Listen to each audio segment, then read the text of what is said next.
this diverse population. So thank you all for being here. It's an amazing thing to see each month the amount of participants that choose to join, and then also the amount of participants in our Google Groups email chain. So thank you all for being here. First off, I want to start off with basically the Homeless Coalition purpose and its mission of planning, education, communication, advocacy, and of course, networking and sharing of resources. I mean, those are some of our primary goals within the coalition that through the Google Groups, which has been an awesome benefit to have and utilize. A lot of people utilize that for sharing resources or networking or even coming up with solutions to some pretty tricky situations. As far as today's meeting, I want to talk a little bit about virtual etiquette. And if your mics are not muted, go ahead and please mute them right now so we don't get any background interference or anything like that. First announcement that I want to make is that the Spokane leadership elections have been pushed to December. So if you're interested in serving in the capacity of the administrative position or the media, those are kind of the positions that are going to be up for election. So if there is any interest, please reach out to one of our leadership members. We'll send out another notice in November on voting and kind of reflect if there has been any participants who are interested. As far as the point in time count, we are still trying to work with getting a presentation set up where we can record it and post it on our webpage. That will be coming in the future. I know it's been a long time coming with all that information, but hopefully we'll be able to get that to you guys, that recording sooner than later. And that recording will be posted on our webpage. So stay tuned for that. With the Google Groups, I just wanted to, we have, I think, like 1,100 plus members on that Google Groups chain. So I just want to make sure that, to remind everyone that this is a forum to dispense information, encourage, and also it's not to be used as kind of like a social media platform or for personal interactions. It's very specific as far as sharing resources and case consultation, of course, respecting confidentiality and HIPAA. But we want to make sure we utilize that group appropriately moving forward, because again, there's 1,100 plus people, which I'm sure a lot of us have already a lot of emails going on that we're having to read through since everything's basically virtual. So, of course, before we get into our guest speakers, we at the coalition start off with a reflection. And so I have something, I started off the meeting with welcoming my fellow fragments. Sometimes we get caught up in delivering care in a fragmented way because there's so much that goes into what's needed to provide the appropriate resources or appropriate support with whatever the goal of the patient or the client that you're working with. So I'm going to go ahead and start us off with a little reflection. This is something that we do. I work at the Providence Charity Clinic on 2nd and Brown, and so with Providence, we like to do reflections before we engage in meetings. So I'll go ahead and kick us off here. We all experience periods in our lives when our plans seem to dissolve into nothing, and the desire to give up sounds like a mythical siren call, demanding that we abandon our hopes and dreams and dive into the deep. It is at times like these that we need to be on guard. We need to observe our thinking and catch ourselves when we feel like quitting. When we feel like we are in a dark place and that we have nothing, we need to think of how powerful our minds and choose to persevere. Keyword choose in there. We must not allow toxic feelings to control us. We should only allow healthy feelings to rule over our thinking. We need to think of ways we can build up our willpower and do things we don't always feel like doing. Particularly when we feel tired or like a failure, this is when we need to adopt that thinking. What are your plugs? How can you motivate yourself to start or finish a task? Write down your ideas, put them into action. When you feel like you can't carry on, remember, you are more than capable of succeeding at whatever you put your mind to. So with that reflection, it kind of made me think of an ostrich.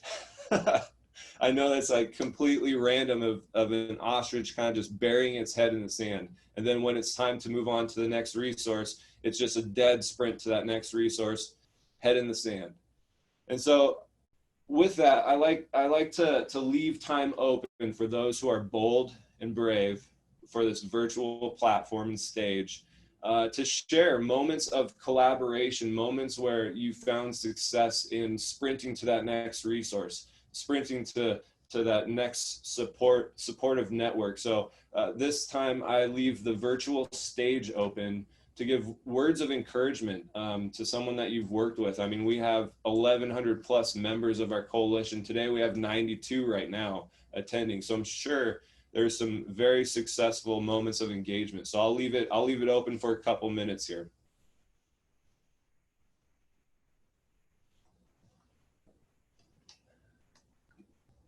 Don't be shy.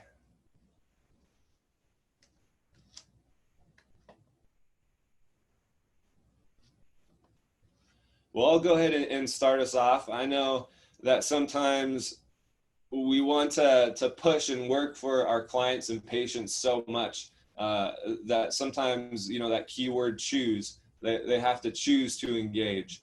I mean, we had the resources and everything lined up perfectly up for housing, but sometimes it's not a matter of how hard you work, but also there's a 50-50 buy-in as far as someone's willingness to engage. So I want to throw a shout out to SNAP and how flexible they've been with kind of facilitating and making their schedule available for coordinated entry assessments when someone is trying to find what program they fit into. So thank you, SNAP Services, for providing the support that you do. And I'll leave it open for a couple of kudos. Hey, Robert, this is Joe Sams. And so those of you that have seen me at the meetings over the last couple of years, I am just a concerned community member that really appreciates all of you on the front line, and shout out to all of you. I've been thankful that both Pastor Rob and Maurice have contributed their time to kind of help educate those that are, those that I work with. And I look forward to another lunch and learn sometime early next year, and, just kind of continue to spread the education and the awareness to all that I can. So thank you so much for all your time. Thank you, Joe. Anyone else brave enough to take up the virtual stage? My name is Francie and I'm with the City of Spokane. Can you hear me? We can hear you. Okay. I just wanted to, I've been working with doing outreach on behalf of the City of Spokane now for about 2 months, trying to fill in some gaps that COVID-19 met in regards to trying to create more of a cohesive understanding and provide resources to the people that are living on the streets that are looking for assistance, and even those that aren't looking for assistance. And I have to say that the collaboration between law enforcement in the City of Spokane and the crew that's on the ground trying to clean up the camps, trying to make it so that the complaints that come into the city are responded to actively, like the amount of care that those individuals that are putting into the work that they do every day is amazing, and I think is not acknowledged as much as it should be, that they're working really hard. Thank you very much. Thank you. One more. Any other words of? I have one. Go ahead, Julie. I want to thank Goodwill. they go above and beyond helping our friends get the assistance that they're needed. I want to thank them for their collaboration, the constant emails and text messages to get people the services that they need. I'm very appreciative of that, especially this week. Awesome. Thank you so much, Julie. So we'll go ahead and move on and dive into our guest speakers. We have a pretty good lineup for today. And again, this is kind of a format where it's just kind of an interview style where we go back and forth and I ask some questions that would most likely come up, and I encourage everyone else, if you do have questions, to please type them in the chat box, and I have it pulled up here, so I'll be looking at that frequently as we have our presenters talk about these topics that are big topics within our community right now. So I will go ahead. Is Jennifer, are you on right now? Yes, I'm iPhone, which always confuses people, but yeah, I'm on. Perfect. So Jennifer, thank you for taking the time to meet with the coalition today. I just want to kind of ask you some questions and let you kind of take over as far as, can you please just give us a description of what you do, where you work, kind of your background and all that good stuff? So I'm a public defender. I've been a licensed attorney for 16 years. I've been a public defender for 13 and a half years, and I've been working in community court for not quite 2 years now. It'll be 2 years in January.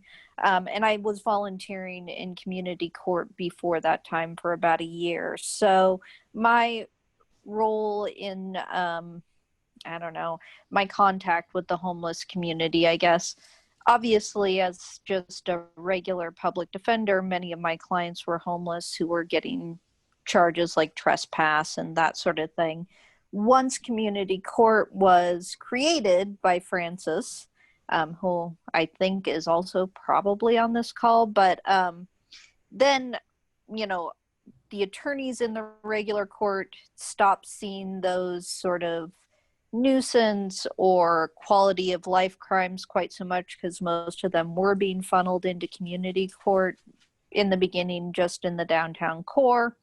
But we still see them. And then, of course, once I started volunteering down at community court, and by volunteer, I mean, this was not something my boss made me do. It was something that I chose to do with my time.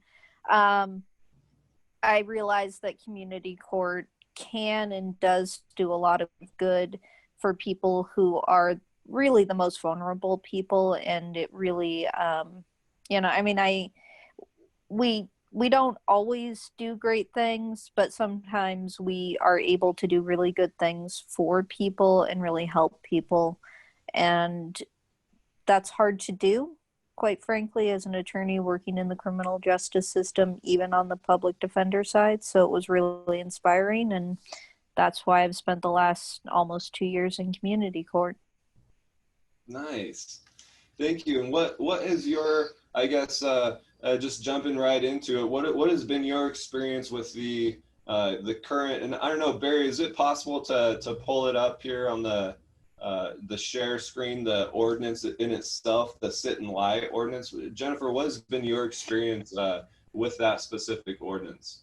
So, of course, community court gets almost all of the sit and lie cases in the city. And I just want to, I'm sure that people on this call are at least sort of vaguely familiar with it, but I just want to give a quick definition.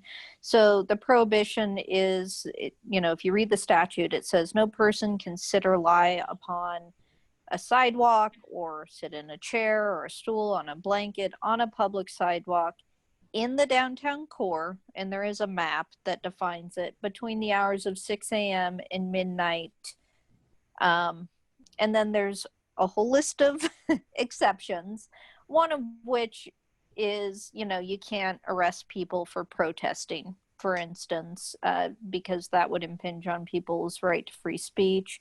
You can't, And then the other exceptions are things like, well, you shouldn't be citing people who are dealing with any sort of disability, including mental health issues.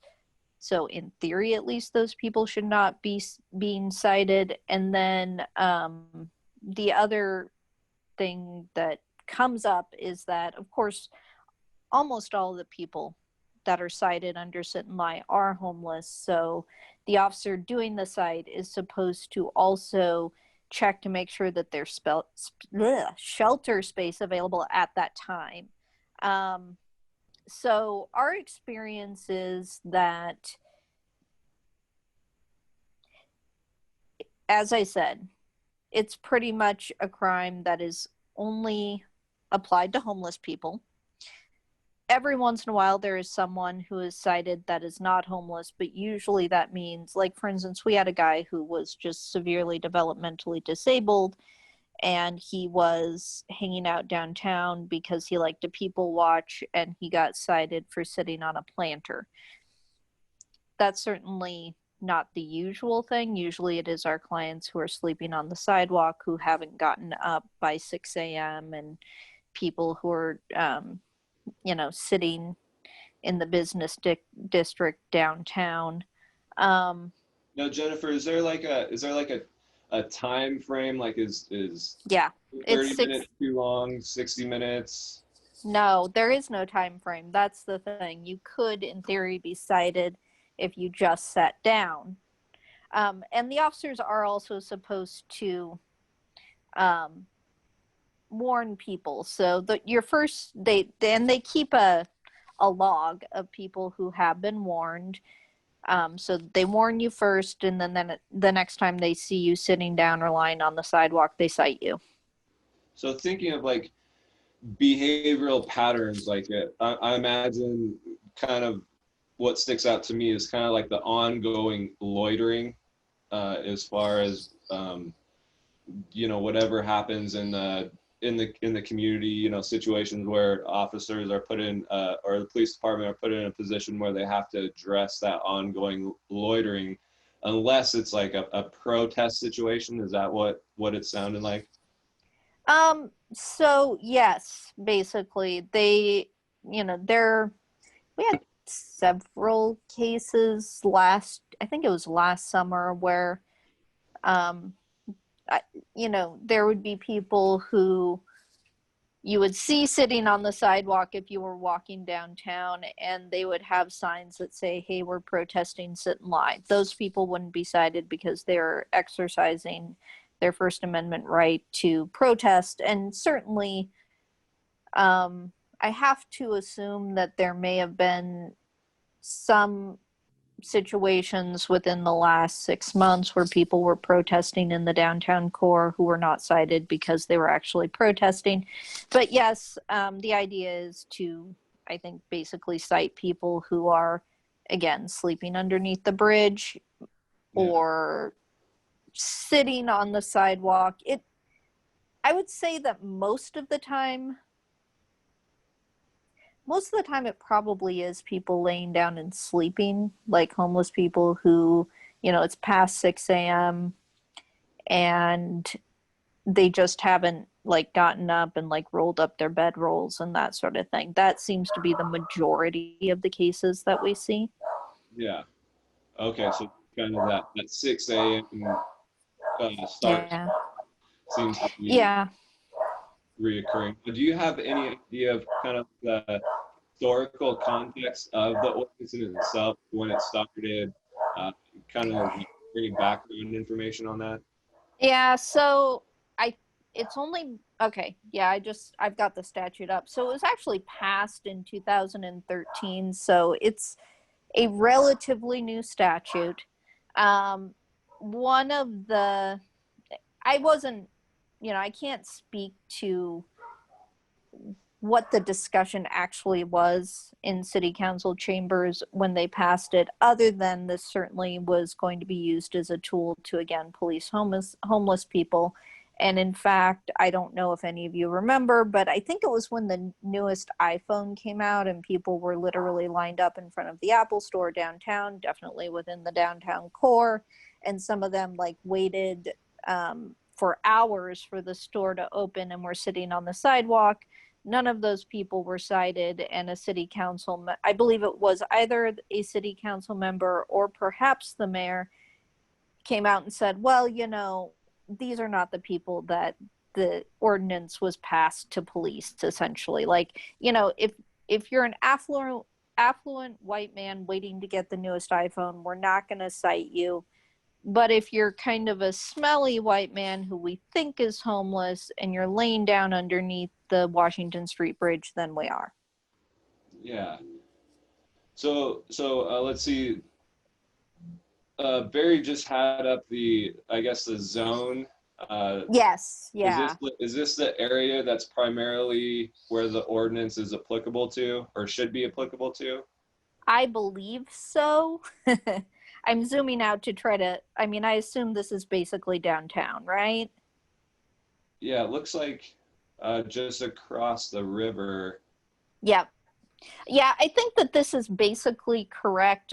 Although if you go to the statute itself, and I did send a link to Barry, I don't know if he can put that in the chat. There is an attachment A that you can click on if you go to the Spokane Municipal Code site, and it has the actual map. And maybe this is what this may be. Okay, yes, good. So yes, this A, is the map. So yeah, it's basically the downtown business district. Mm-hmm.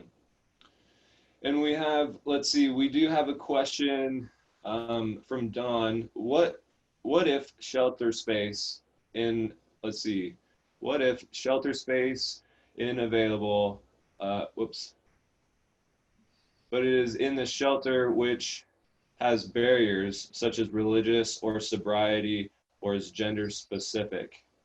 So that is somewhat of a point of contention. This is what I'll say about that. There have been two cases within the last couple of years now. The first is the City of Boise case. These are both Ninth Circuit District Court cases. So the first is City of Boise versus Martin, or Martin versus City of Boise. That case dealt with an unlawful camping statute in the City of Boise. And one of the things that the court discussed in that case is that if the shelter in question has religious barriers, because of course some of them do, or other kinds of barriers like gender barriers, they are usually gendered, then if it has a religious barrier, it doesn't count for the purposes of determining if there's shelter space.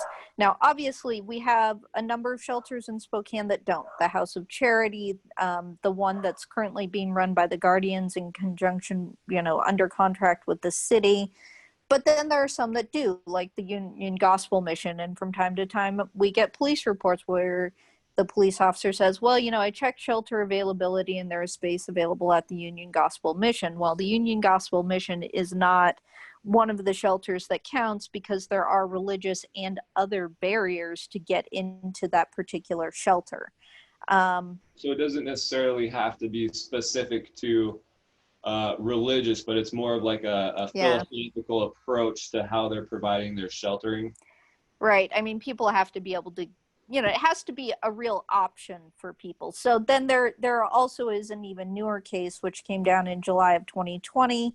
It is Blake versus the City of Grants Pass in Oregon, also dealing with an unlawful camping ordinance and something similar to our sit and lie, where again, the discussion was you can't count shelters that have barriers. That was part of the discussion. And then the other part of the discussion is that you can't criminalize behavior that is a human necessity, like sleeping, for instance. So both of those cases say some very interesting things and some things that I think the city should probably be considering, both in its enforcement of this ordinance and the unlawful camping ordinance, and simply just having it on the books. Yeah. And let's see, going to the chat box here, Cindy put up, let's see, how do we define religious organizations? Is it philosophy, or do they have a barrier where they require So attendance? it doesn't, a shelter does not necessarily have a barrier that prevents it from being, how do I say this? An eligible shelter. Just so the House of Charity is run by Catholic Charities. It still counts because you don't have to go to church if you go there. That's not a requirement. You don't have to be Catholic. You don't have to believe in God. You don't have to say prayers. On the other hand, like the Union Gospel Mission, there are some of those requirements in addition to other barriers. You cannot use and come into the Union Gospel Mission, which is a barrier for many of our clients. There's also a work requirement. You have to work at the Union Gospel Mission if you're going to stay there. They also limit the amount of time that people can stay, and part of it is determined by whether or not these people are able-bodied and willing to work. Those are all barriers that keep, like, for instance, again, the Union Gospel Mission, as that is what prevents them as counting. But it's not that the shelter is run by a religious organization. It is whether or not there is a requirement that the people come into the shelter adhere to any particular creed, or if they're required to participate in any religious activities. Yeah. Because we don't let people dictate other people's religious observation. Right. And before we go too far off the tracks of I don't want to get too far into the sheltering in itself, but rather this focus on the sit and lie. So it sounds like when the ordinance was developed, talking earlier about fragments, maybe when it was developed, does it sound like it didn't take into consideration the complexity of the population as far as access to specific resources aside from sheltering? Absolutely. And I think it also it doesn't ignore it. I mean, in theory, people shouldn't be cited if there's homeless shelter space available. But the other thing that I see happening is, like, so again, for instance, the House of Charity, they are not open all day. My clients cannot come into the House of Charity all day long. They're open for breakfast, they close in the afternoon, they open for dinner, and then people can come in and get a bed for the night. There is a time in the middle of the day when basically all of the shelters are closed because they're doing other things. And so during that time, my clients don't have anywhere to go, but they're still sometimes being cited during those times. Yeah. And navigating through this ordinance and you seeing kind of the effects displayed through community court, what are some changes or addendums, implementations that you feel would benefit, if this doesn't go anywhere? How do we navigate either around it or what's kind of the solution, given the chance that nothing really changes? Is there an alternative solution? So on the legal side, obviously, we can bring motions, which may or may not be granted. There can be political advocacy on the part of perhaps the people on this call, who knows, to get this changed, because I do think that would be of benefit to the homeless population, the people that we are all trying to help. This doesn't help them. It just makes their existence criminal, like on its face. Like adjusting the time or like the map the geographical setting. Right. Well, and this is another thing, right? So the map encompasses the downtown business district. This is also, the downtown core is also the place where people can access services almost exclusively. This is where the shelters are, most of them. This is where people can come to get a meal. So, on the one hand, I understand what the city was saying. They're saying, well, this is our downtown business district and we want it to be welcoming. We don't want business owners to feel like, well, I can't get customers in because there's people loitering outside of my business. but it's also the place where my clients have to be if they want to get breakfast, lunch, and dinner. And for many of them, that is certainly a necessity. They don't have other options. So it would be great. Honestly, what would actually be really fantastic would be if there was a place where my clients could legally be in the middle of the day that wasn't outside. I mean, sometimes it's fine, right? It's nice out. You can go sit on a bench in the park. But when it's cold out, when it's 110 degrees out, that's not a real viable option. And the other problem is the downtown library is now closed for 2 years, which was another place where my clients could go, where they did not have to buy anything, and they could sit down, and as long as they weren't bothering other patrons, they could be, and the library staff would not bother them. Right. And that's not available. Yeah. And I'll just give the last question here to Dale, and then we'll transition over to Carly. How will HUD's new report that shows that the country has a lack of housing inventory play into the sit and lie law? I think you had link earlier. I don't know.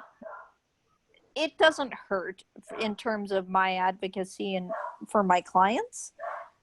Because certainly we have like a less than 1% vacancy rate in Spokane right now. And while we might be looking at a round of evictions, like let's say at the end of the year or next year, that, you know, it's not really going to be helpful. I think what's actually probably more useful is the most recent PIT count, which was done in January, which shows that, I mean, we've got like 685 beds, shelter beds, and there's 1,500 and some people that are homeless. And there's probably more homeless people now since that PIT count was in January before COVID really hit. So I think both are helpful. I think the PIT count is more directly helpful in my advocacy anyway. Yeah. Okay, Jennifer, well, thank you so much for taking the time to give us a rundown on the sit and lie, and it's good for us to at least know contextually what it looks like in our community, how it's affecting you on your end. I will address you to take a skim through the chat box and maybe answer some questions that I missed. But thank you again so much for taking the time. I look forward to, are you going to be part of the presentation next month in November, the community court? I don't know that I'll be part of the presentation. Who knows? But I'll probably be here on the call. So. Okay. Perfect. Thank you, Jennifer. You're welcome. All right, Carly, are you on the line? I am. You are on the line. Awesome. Thank you, Carly, so much for taking the time out of your, I bet you have a pretty busy schedule, as we all are trying to navigate this new virtual world. I'm happy to be here. Yeah, thank you so much. So we are, talking about all these specific situations that are in ordinances that are kind of in relation to each other. What can you tell us, or first tell us about yourself and what you do, and then we'll go from there. So thank you again for having me. Looking forward to the opportunity to have this discussion. So I was previously our customer experience director here at the city. As of last week, I am now our community programs director. I'm in charge of both our 311 program and now the Office of Neighborhood Services. So with my role here, community engagement is a big piece, and working with our citizens on things that touch them. So for those of you who don't know 311, I like to call it One Call for City Hall. It's the short phone number for people to call to make inquiries of city services, find out information like when the next city council meeting is going to be, as well as to make complaints. And one of those complaints is illegal camping. With that, like I said, the community engagement piece of it is always trying to find, the best solution forward for everybody. And this is, one of those topics that's You know, you have the people who are homeless and making sure that we're getting them the services they need. You also have our citizens who are trying to use public spaces that feel intimidated, whether that's right or wrong. I mean, I think we can all agree on that, that that's not necessarily a fair representation, but that is how they feel.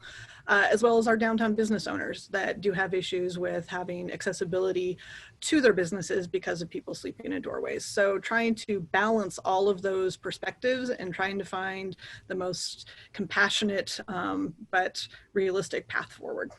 Yeah, so it sounds like then you're taking in kind of the perspectives from a whole bunch of different angles all at once to address a situation that's in regards to human rights, a very sensitive topic when talking about those experiencing homelessness or out of home displacement, things like that, which I'm sure the city gets a lot of heat for, because I mean, you're taking in perspective from citizens, you're taking perspective from workers. Like, I mean, you're probably on the call with a lot of frontline workers right now, you know, trying to track down people and trying to help them the best way they can in their certain position. We have pulled up right now the ordinance or law, I guess it's in itself. Can you kind of break it down for us as far, and maybe even give like a little history about it if you do have that information? Very happy. You know, as you can see on here, this is a relatively new law, you know, and it's specifically for unauthorized camping on public property, which in general includes the right of way, so sidewalks, so outside of the downtown core. As Jennifer explained, the sit and lie is very specific to downtown. The illegal camping ordinance is for the entire city, and more addresses, you know, for the most part, it's our parks. It also includes, it points out here, our natural areas, so along the river, as well as a common one that we've had quite a few issues with is the median on Riverside, which is a green space. So not really quite a park, but still a public place.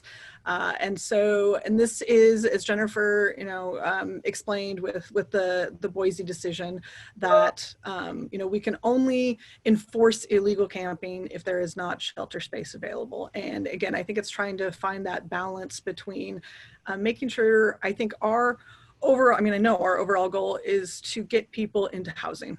We don't want people on the streets. It's, you know, especially, and I think we've learned this year with COVID, you know, the chance of communicable disease, the risk of victimization. Quite frankly, we've received some pretty hateful calls into 311 from citizens who are upset about a camp in their area that hasn't been addressed, that are threatening violence, that we then have to call and report to the police because it's so aggressive. And so trying to balance all of those things that come because of this is definitely a balancing act. But I'm afraid that those individuals might actually do that. So again, our goal is to get them into a shelter system, you know, and also recognizing that not everyone feels safe in our shelters. You know, there are challenges there. I think, again, the low barrier, people that don't want to be separated from, you know, if there isn't space in a family, maybe they're not officially married, but they're a couple, they don't want to be separated. Issues with, they have an animal. I mean, we are sensitive and continue to work on increasing our shelter space to be able to address that.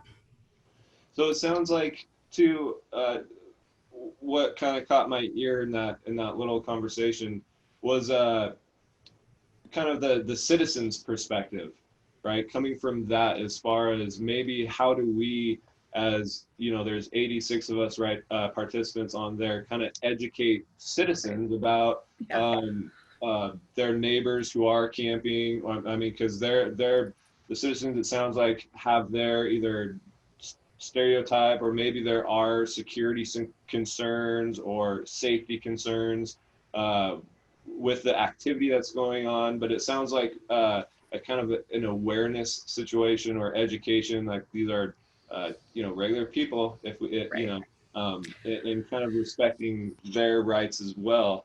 But is that something that you feel like as a coalition, maybe we can do a better job as far as educating community members in the city about that situation, to maybe even potentially reduce the 311 calls that are coming into the city? Because it sounds like the PD responds to those 311 calls of campsites? I'll give you I'll try to be brief as possible, but give you guys a little history of kind of what it looks like when a call comes in. And I think to answer your first question, yes, that's something that we're working on, is an education campaign in general that we're working with our outreach partners on, as well as, internal on, kind of how someone might find themselves homeless, to our end goal of getting them into permanent housing, not just transitional, or emergency shelter, but this whole process. So that is something we're working on.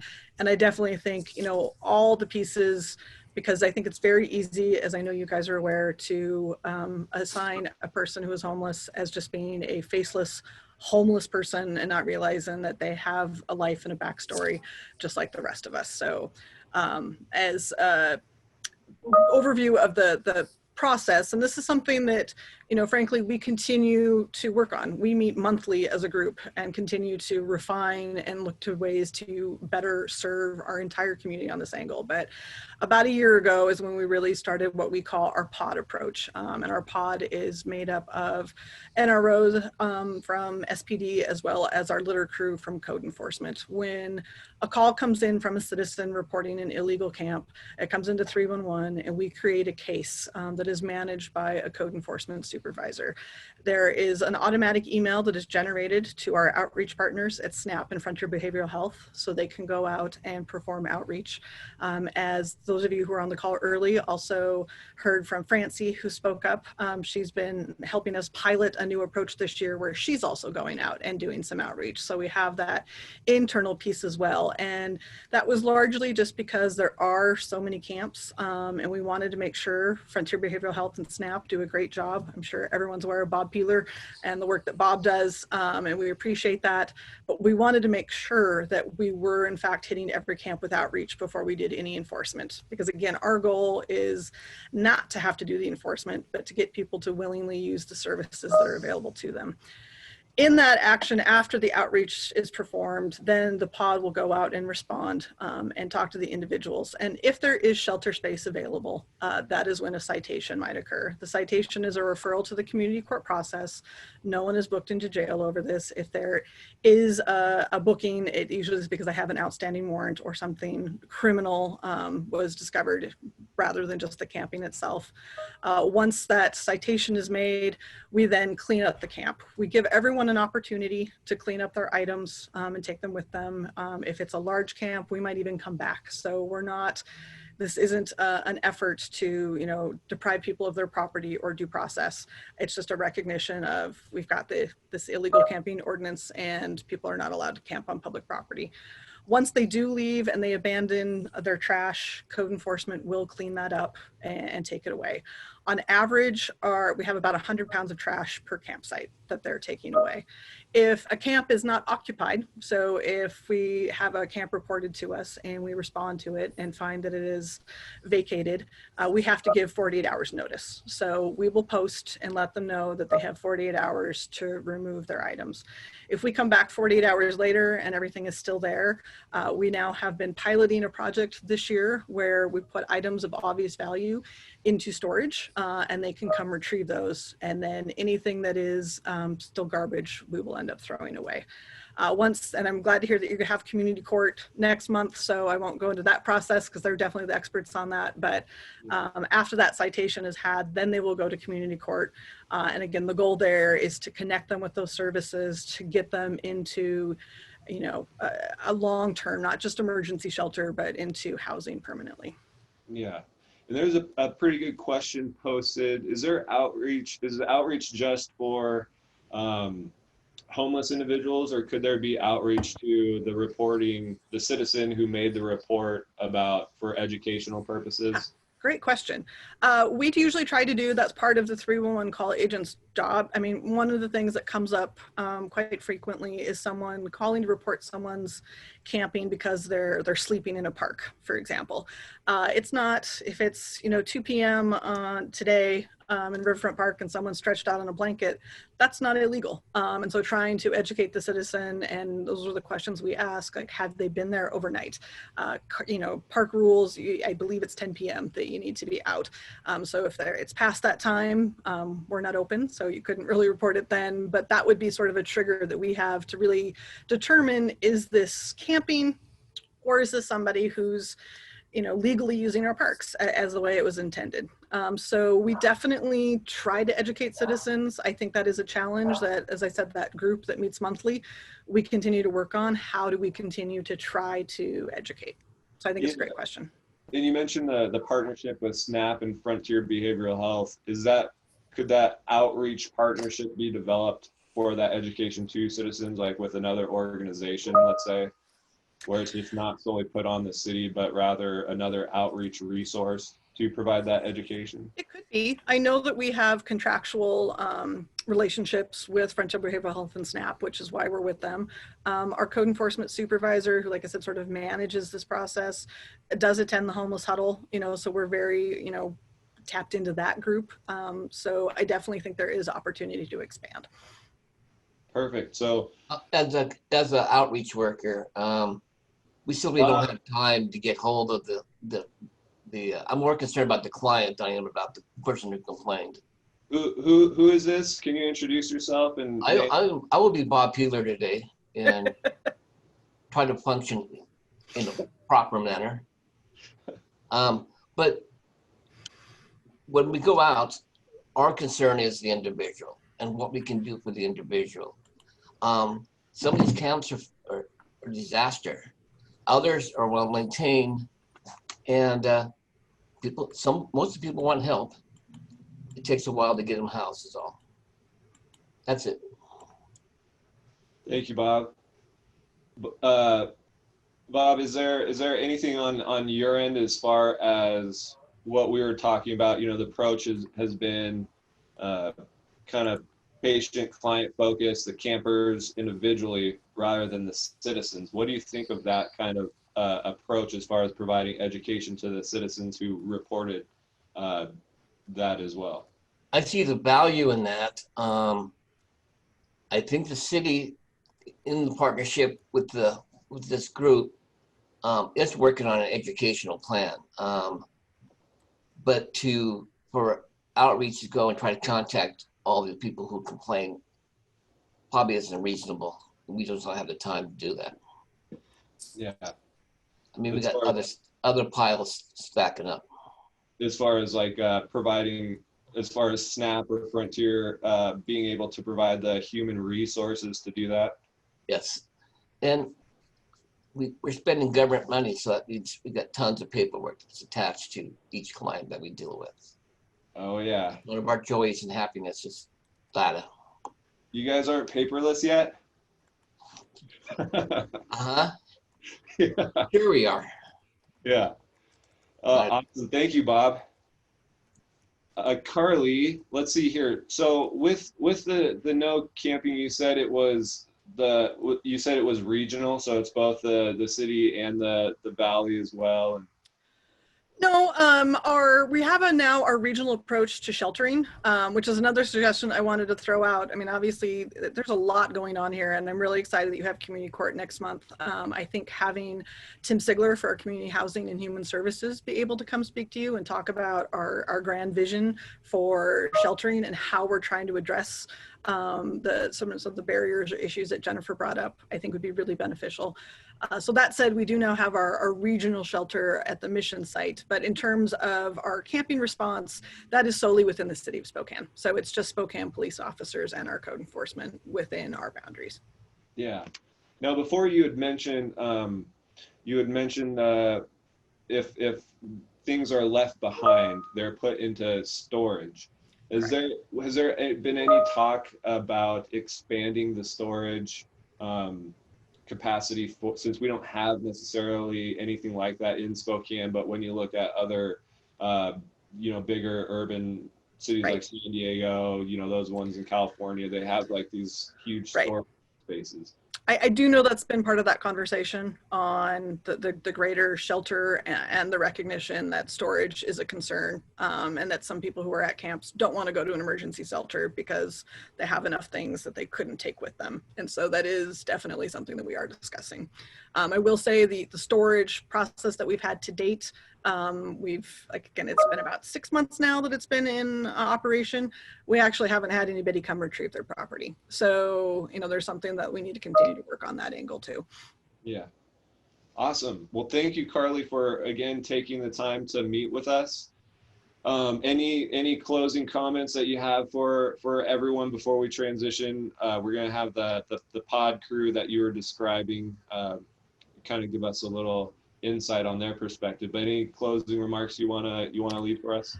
I think again, I just really appreciate the opportunity. I will say, I think I appreciate had a chance to watch the video that was put out there that Maurice filmed.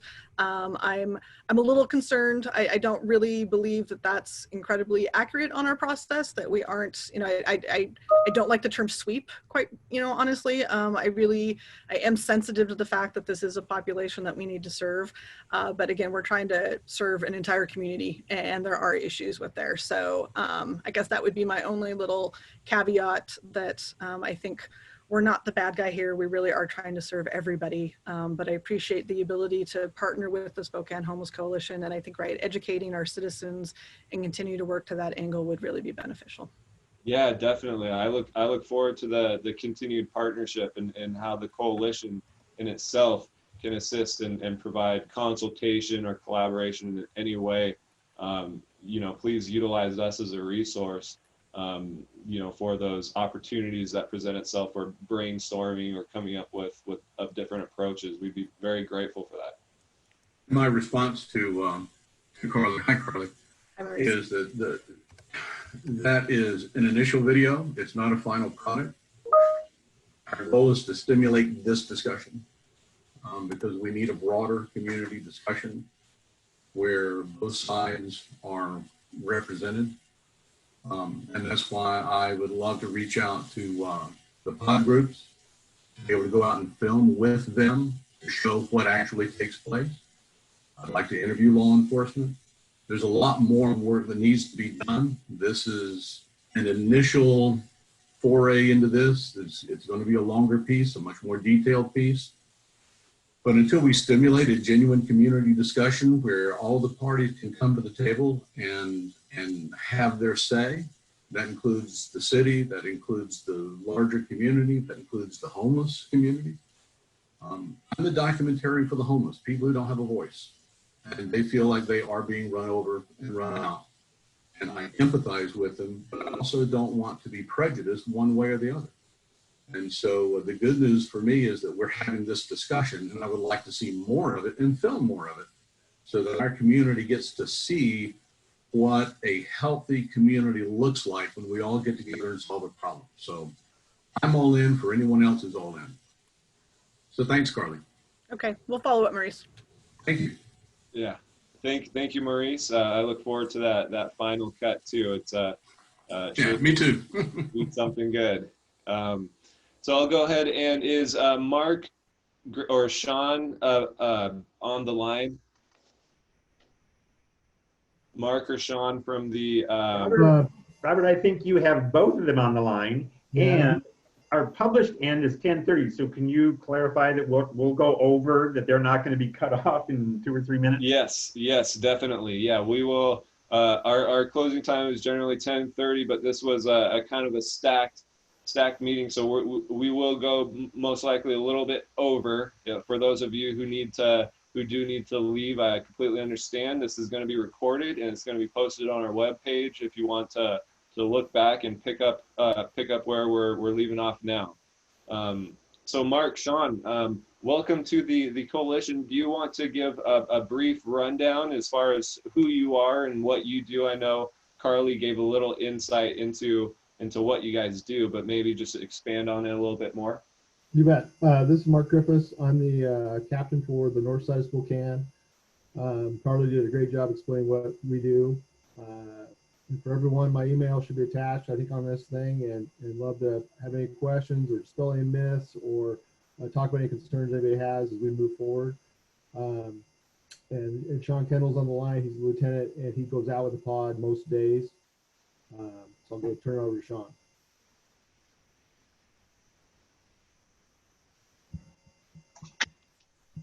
Hi, this is Sean. You guys hear me okay? Yeah, thank you, Sean. Okay. Hey, couldn't find the mute button. Hey, yeah, I work for Mark up in North Precinct. One of our roles is, as Carly described, our NROs are assigned to this pod deployment, which happens 2 days a week. And I'm kind of the coordinator and make sure we get all the moving parts assigned and deployed appropriately. Pod deployment 2 days a week. So what days then are you guys responding to those 311 calls? Well, code, who's not, they should probably speak for themselves. I mean, they're 5 days a week. They're probably addressing camp complaints. For police department, joining code is just Tuesdays and Thursdays, usually about 8 a.m. and we kind of call it around noon. Yeah. Okay. And from your perspective, it sounds like you're going out majority or responding to a majority of those calls that are coming in. From a front line perspective, what's been kind of your experience, when you have interaction with camps or with the outreach workers, teaming up with you? What are you seeing on your end? Well, I mean, I've been up here a year and kind of had a good chance to digest what's working, what's not. We've definitely met, as Carly mentioned, monthly and tweaked a lot, and definitely are much more efficient, much more effective. One of the biggest things, and I did some research, is outreach really needs to be point on this concern, and we're really starting to formalize that. And Bob and Tammy from Frontier, a lot of them, they've been joining us and they've been coming out, or at least they're making that first touch. And again, we can't turn our eye to violations of the law, but again, it sounds like we're still working on that video, but this is not a transient camp sweep raid type of thing. This is a very soft touch. It's a non-custodial ordinance. And again, the ordinance is designed to put people in front of outreach opportunities, which is community court. It's not, I guess somebody that absolutely doesn't cooperate, there should be and could be sanctions, but it's really designed to get folks in front of the people that can kind of get them back in between the lanes, so that's really what pod is. I would describe it more of, another element of outreach than I would an enforcement arm, if that makes sense. Yeah, definitely. And what's kind of, you just kind of briefly mentioned what is working as far as having the outreach teams kind of take point position in that. What wasn't working when you first came on board and was put into enforcing this thing? Well, I guess it was almost like guilty by association, where outreach was a standalone element, and then code and SPD was a standalone element. And really, when you look at the total machine, it's a collaboration. Enforcement has its place, but that's when outreach says, hey, I'm not getting cooperation, I'm not getting buy-in, I'm not, they know the expectations, they're not being, holding themselves accountable. We need the enforcement arm to help get them in front of Judge Logan and hopefully get these folks to make better decisions. That's really how this should work, and I really think we're heading that direction. Yeah. No, I imagine there are pretty frequent people who are camping. You run into the same people, and even the individuals who choose to live that lifestyle. What's kind of the approach maybe with individuals like that who are kind of choosing to be camping, and that doesn't go for anyone, it's probably a small percentage, but are you finding that kind of a behavioral theme as far as people choosing to dissociate from or whatever's going on? Maybe they're having issues with substance use or mental health or things like that. Yeah, I mean, we definitely have repeat offender, situation going on. And again, if we're going to look at this appropriately, okay, what's the right outreach team that needs to touch this person to maybe actually get them to change? Or maybe they need to hit a point in their life where, okay, I've hit rock bottom, I'm ready to make that change. Or we utilize that community court asset of, okay, now we're going to compel you to get in front of a judge and you're going to get another opportunity for resource. So we definitely do have, 50 or 60 individuals that probably occupy, if we were to look at enforcement numbers, probably occupy the majority of that. Yeah. So it sounds like then we have a specific location in community court, a specific site to direct individuals to, but it sounds like what you're needing on your end, it's sounding like tools, basically community resource tools or individuals to help resource individuals out in the field when you're initially coming in contact with them. Yeah, I think the tools are there. We just need to collaborate. Maybe, again, we got a lot of great people doing great things as far as outreach goes, and a lot of resources and programs available, but they're kind of siloed. And, we really just need to collaborate a little better. It's so much better than it was a year ago. And again, I put that with my boss, Mark, and Carly and the other stakeholders that we meet regularly and have done a lot of tweaking. So we're getting there. It's much better. And talking to outreach, there was a little bit of pushback initially, but, Bob has joined us several times and been very successful working with our outreach, the city outreach team. So. Yeah. And so a lot of times, at least with my experience with outreach workers, they develop kind of a level of trust with the individual. And as far as like, kind of getting to know them, their backstory, all that kind of stuff. Has there been situations where you or your team have had the opportunity to develop a relationship, even though you're going out there and required to enforce this ordinance? Has there been opportunities for that? Oh, absolutely. I mean, we're dealing with 9 officers that rotate through this function, and we use 3 officers on the deployment, so they've gotten to know folks very well. I mean, we've had some great success stories where the police department was kind of point on making sure one of our individuals had huge medical concerns, and she, to me, was probably one of our most vulnerable folks in that community. I mean, I was afraid we're going to find her, dead along the river at some point. And, with working with community court, working with outreach, I mean, we did a ton of stuff with this young lady. And eventually, she made a decision for herself to change, and we made it so we got her in inpatient treatment, got her sober, actually got her a plane ticket to get her back with family in Texas with a more stable environment, with resources waiting for her when she got there. And last I heard, she's doing really well and possibly will have a job here shortly. So, definitely we've had some good positive adventures, but there's also some darkness to that side of the world too. We've had some threatening encounters, and we've had injuries to city staff, and so again, I wish it was all happy endings, but it's not. Right.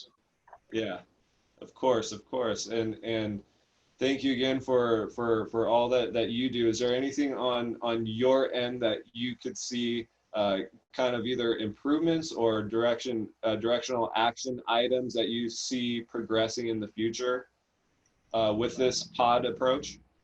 Yeah, Mark, you want to jump in? I've been talking the whole time. Mark and I collaborate on this topic all the time. Go ahead, buddy. Sure. One of my hopes is to have the officers permanently assigned, so we're not rotating through a group of people. So those officers know the outreach providers even better. They know the people who they're coming to encounter on the streets even better. Because I think that's been the biggest success. Before the pod, it was a call to crime check, and it was a patrol officer may have been responding to the illegal camping, and that response would not have been consistent from one officer to the next. And now it's the same group of officers. So I would love to have it permanently assigned officers and have them work closely with the behavioral health unit downtown and just provide a better service all the way around. Right. So it sounds like continuity of the workforce, basically having the same individuals, so those relationships that do develop can continue to develop over time. Absolutely. Okay. Let's see. How do you guys think that providers can support the pod team on your end? Well, again, we work closely with Bob, and we work with the community court has their hotspotter meeting, and trying to be engaged as much as we can, so we're accessible too.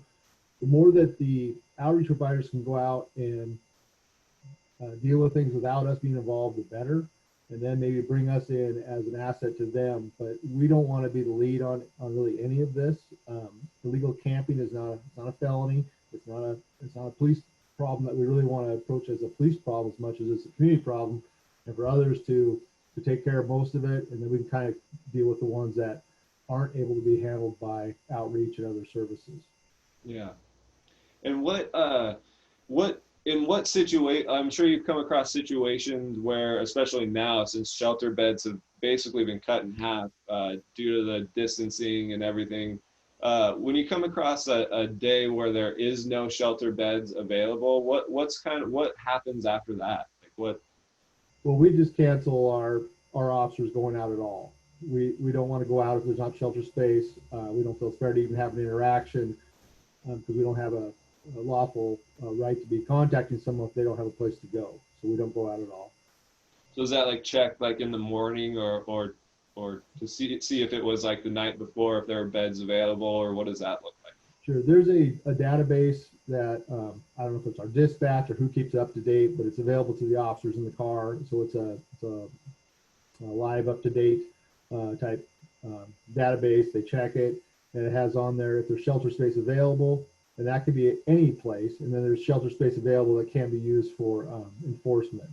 So if someone's just looking for shelter, they can still go there if it is a place like UGM. But if we want to do enforcement, it has to be one of the other ones available, has to be open to that particular person, gender and things like that. But again, I mean, Carly mentioned it, the enforcement is really not our desire here. That we realize this is not, we're not going to solve this through enforcement. So our enforcement is it's a coupon, it's a referral to the community court where they can hopefully keep this moving. But and I welcome you folks coming out with the pod and seeing what it actually is, because maybe there was a time, or maybe in different communities, that it was a different approach. But our approach right now is not not raids, not sweeps, and things like that. Yeah. Awesome. Thank you, Mark and Sean. We're coming to a close here, so I want to give enough time, and I'll direct Mark and Sean to the chat box, and maybe give that a sweep through. And oops, I used the term. Did not mean to use that term. But if you could look through the chat box and take a look to see if there are any questions maybe I have missed. But I want to take the time now to give enough time for a brief announcements as far as any resources or anything in the works that are coming up that you feel like these providers should be aware of within the coalition. So I'll leave it open here. Barry will stay on until the discussion has come to a close. We'll continue to record. But other than that, I look forward to our next meeting, which will be in November 5th. And we'll have the community court presenters. I see Francis there, so I'm sure he'll attend that.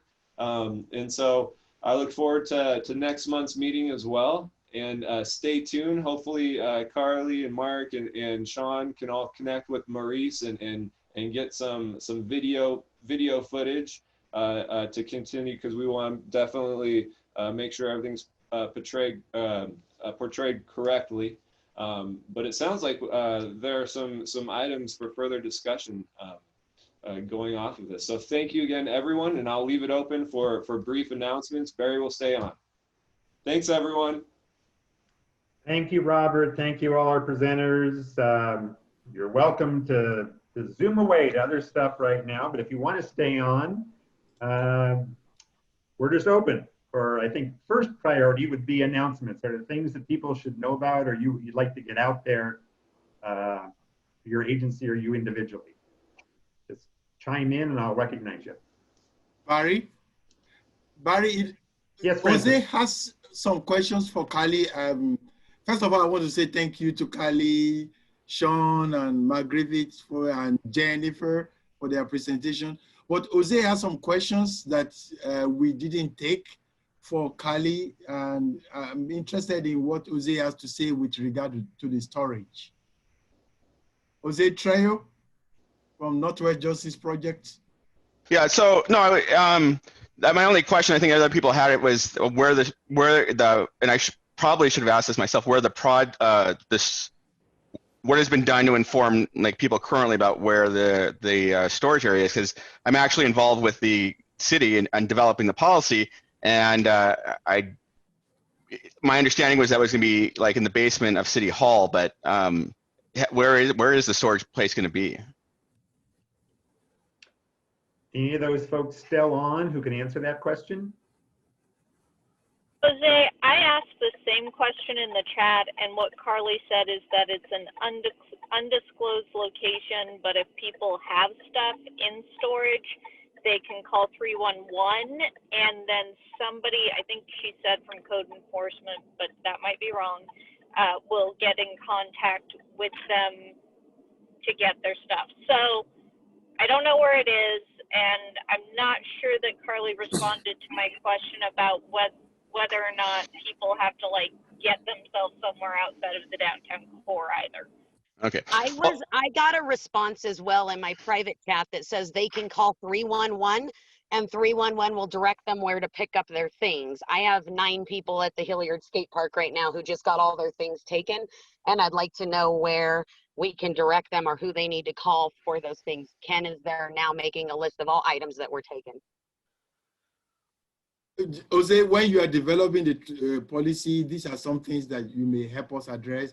Barry, could you help us follow up with Kali or with the city to make sure that we have this information with regards to where people will go? Calling a 311 is difficult when you don't have a phone and not knowing where to go and all of that.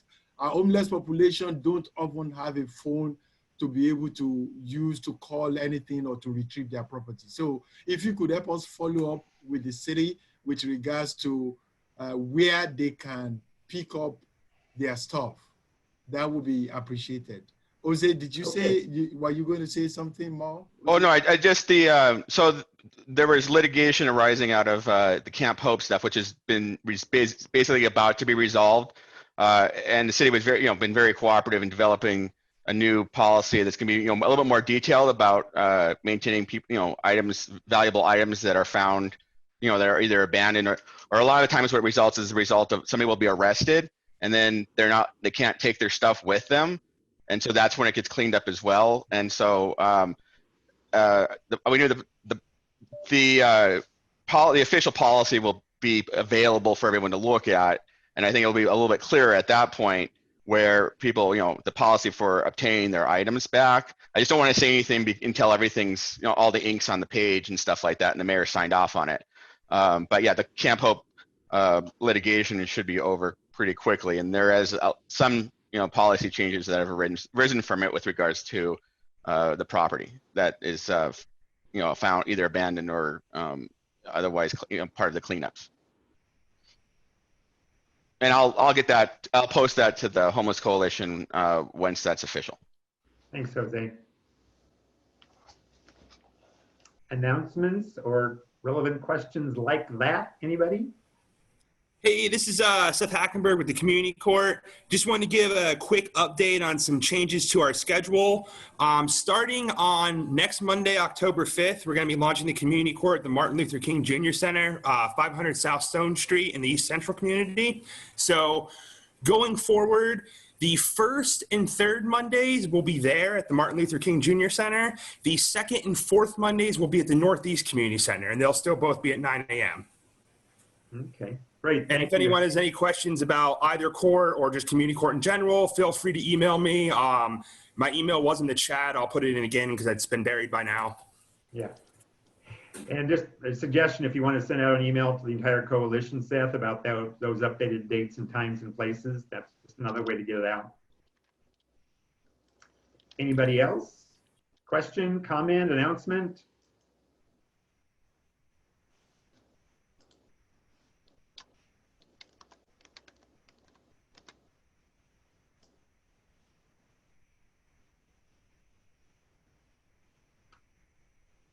Well, I sure enjoy looking at your names and faces, but come on, somebody, what do you got?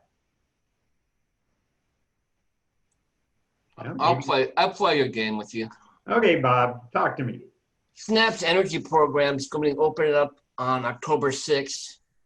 What's good about it is if we've got our clients that we house and the place has the heat included, a check will come to them directly. So if you got folks you're just moving in, make sure they get an appointment. It's a 15-minute thing. It's easy breezy, and they could get money for them or for their heat bills. So that's the 6th, which is next Tuesday. And is all they have to do to call the SNAP number? Yeah. We have a special number for that one. It'll be 242-2376. Or you can call the regular 456 SNAP, either one of those numbers. And they'll get transferred if they call the regular number? Yes. Peace out. Peace out.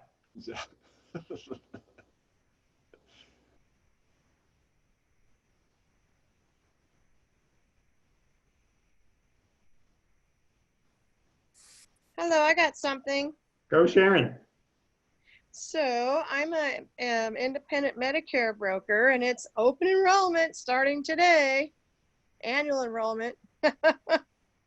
And the good news is there's a lot of programs out there for people that just get help with their Part B premiums, so they're really not on Medicaid. And so there's a lot of programs out there, plans that have dental, like lots of dental, $3,000 worth of dental.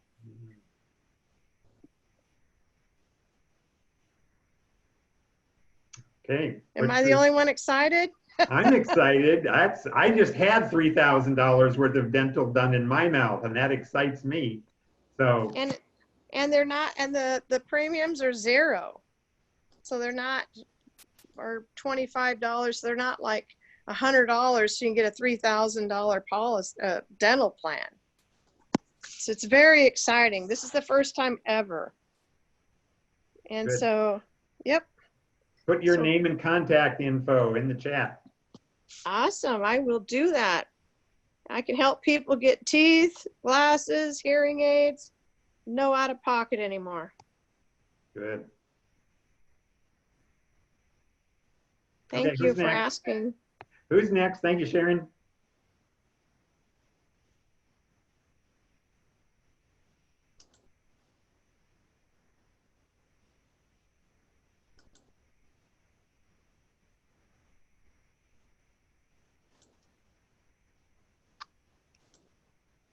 This is Jose Trejo. I may have some the court calling me any moment. Oh no, I gotta go. People can text me for my email info. Sorry. This is Rhonda. I work at Head Start, and I just wanted to say that the Head Starts and the ECAPs, a lot of them are open. Most of them are open, and they're taking kids, and homeless kids are our priority. They get in first. So my information's, hi Bob, my information's in the chat. Feel free to contact me, and I can help you find one that's close to wherever the family is. We have sites all over town, in town, the valley, out in Airway Heights, whatever. So. Is your information in the chat, honey? Yeah, it's at the very beginning. I'll put it in again though. Thank you. And when this meeting's done, in a few days, the recording of it will be on our website. In addition, the entire chat will be on our Spokane Homeless Coalition website. We do that after each meeting, so I know it's a lot to look through, but it will be available eventually to the whole thing.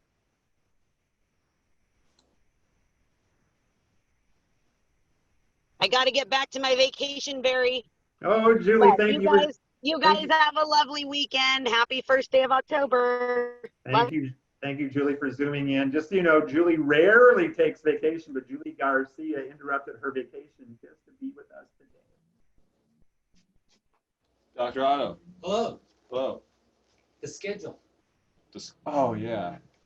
I sent it to everyone else but you. Okay. Well, is there some reason you don't? No. Is my quality of the work declining? No, no. And where's your water bottle? I don't see it. I Did you broke forget it. I broke it. You broke Yeah. it? Oh, boy, that's a little passive aggressive. Yeah. It dropped and then we just got destroyed. Yeah. Is that Robert? Or do you want to? Yeah. Okay. I don't think he meant for us to be listening in, so I turned him off. Yeah, that's Robert. Yeah.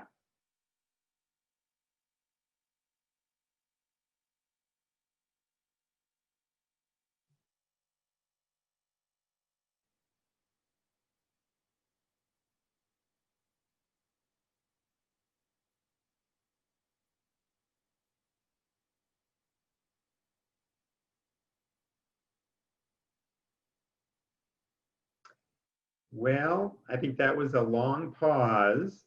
And if you're still listening in, great, but apparently no one has anything to say, or you may just not even be there. Dale, you got something? I'm saying goodbye. Have a good saying goodbye. Okay. Thank you. Take care. So I am really close to just turning it off. So either you're busy doing something else, you're not there, nothing to say. Thank you for being here. I think you all do great work, and I love being a part of this.